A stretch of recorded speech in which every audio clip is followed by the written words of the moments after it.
Budget ২০২৬ আসন্ন এবং বৃদ্ধি সামান্য কমেছে। তাহলে আপনার কি মনে হয় এখান থেকে রাজস্বের গতিপথ কেমন হবে? সরকারের কি ভোগ্যপণ্য ক্ষেত্রে খরচ বৃদ্ধি সমর্থন করা উচিত, নাকি ক্যাপেক্স নির্ভর বৃদ্ধির উপরেই ফোকাস রাখা উচিত? আপনি একটি ইন্টারেস্টিং দ্বন্দ্ব তুলে ধরেছেন, সোনাল। প্রথমত আমি আপনাদের বলবো, যদি আপনারা ইতিমধ্যে না পড়ে থাকেন, আমাদের ফিক্সড ইনকামের প্রধান অনুরাগ মিত্তল এই মাসের শুরুতেই দ্য গ্রেট ফিসকাল ডিভাইড নিয়ে লিখেছেন। এটি একটি ব্লগ যা তিনি প্রকাশ করেছেন। আমাদের ওয়েবসাইটে গিয়ে এটি অবশ্যই দেখে নিন। এখানে আপনারা যেটা দেখবেন সেটা আমাদের আগের আলোচনার তুলনায় অনেকটা আলাদা। যখন আমরা আমেরিকা নিয়ে কথা বলছিলাম, ভারত গত এক দশকে আর্থিকভাবে অনেকটাই শৃঙ্খলাবদ্ধ থেকেছে, বিশেষ করে আমরা যখন মহামারী পরবর্তী সময় থেকে বেরিয়ে এসেছি। আপনারা ডান দিক থেকে দেখুন, ২০১৬ থেকে ২০২০ পর্যন্ত কেন্দ্রীয় সরকারের ডেট টু জিডিপি রেশিও গ্রাফটি সমতল ছিল। অর্থাৎ যেমনটা বলছিলাম যে আমরা বেশ শৃঙ্খলা বজায় রেখেছিলাম।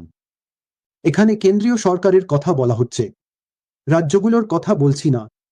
এরপরে মহামারীর বছরে বাজেট ঘাটতি বাড়ছে, তাই তখন এই ডেট টু জিডিপি রেশিও বেড়ে পরিণত হচ্ছে ৬.৭%। তারপর থেকে ভারত প্রতি বছর শীর্ষ থেকে ধীরে ধীরে ফিসকাল ডেফিসিট কমিয়ে আনছে, যেটা সর্বোচ্চ ছিল প্রায় ৯%। এই বছর আমরা অনুমান করছি এটা জিডিপি ৪.৩ থেকে ৪.৪% মধ্যে থাকতে পারে। কার্যকরীভাবে আমরা ফিসকাল ডেফিসিট উল্লেখযোগ্যভাবে কমিয়েছি, এবং সেই কারণে সরকার বলছে যে তারা এখন ডেট টু জিডিপি রেশিও কমানোর দিকে জোর দিতে চায়, এবং তাদের লক্ষ্য হল ২০৩১ অর্থবর্ষের মধ্যে ডেট টু জিডিপি রেশিও প্রায় ৫০%-এর কাছাকাছি নামিয়ে আনা।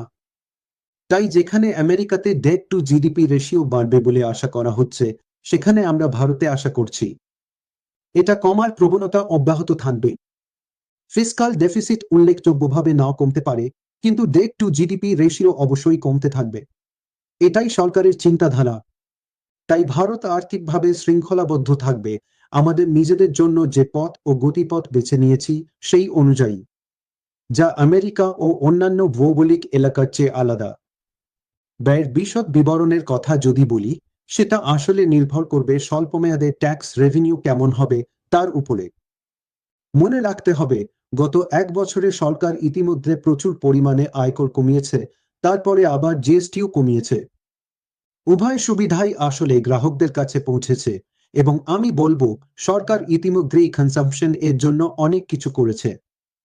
আমি মনে করি সরকারের পক্ষে আবার প্রত্যক্ষ কর ক্ষেত্রে কিছু করা অনেকটাই বড় ব্যাপার হবে, কারণ তারা ইতিমধ্যে আগের বাজেটে অনেক কিছু করেছে।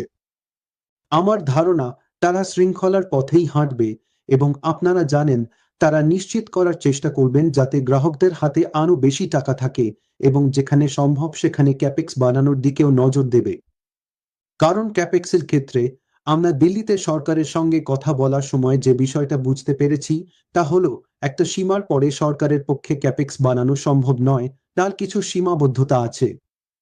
তারা বেসরকারি খাতকে ক্যাপেক্সে উৎসাহিত করার জন্য ইনসেন্টিভ দিতে পারে, যেমনটা তারা পিএলআই এর মাধ্যমে করেছে, এবং সম্ভবত তারা যেখানে পারবে সেখানে এভাবেই চালিয়ে যাবে, সরাসরি ক্যাপেক্সের সাথে যুক্ত না হয়ে। কারণ এই মুহূর্তে সরকার খুব সীমিত কিছু খাতে ক্যাপেক্স বানাতে পারে। আশা করি এই শৃঙ্খলা বজায় থাকবে, এবং ভোগ্যপণ্য বা ক্যাপেক্স এই দুইয়ের মধ্যে বেছে নেওয়ার বিশেষ জায়গা থাকবে না। যা কিছু তাদের সামর্থ্যের মধ্যে আছে সেখানে তারা যতটা সম্ভব করবেন। মিউচুয়াল ফান্ডে বিনিয়োগ বাজারগত ঝুঁকি সাপেক্ষ। যোজনার সঙ্গে সম্বন্ধিত সকল দস্তাবেজ মনোযোগ সহকারে পড়ে নেবেন।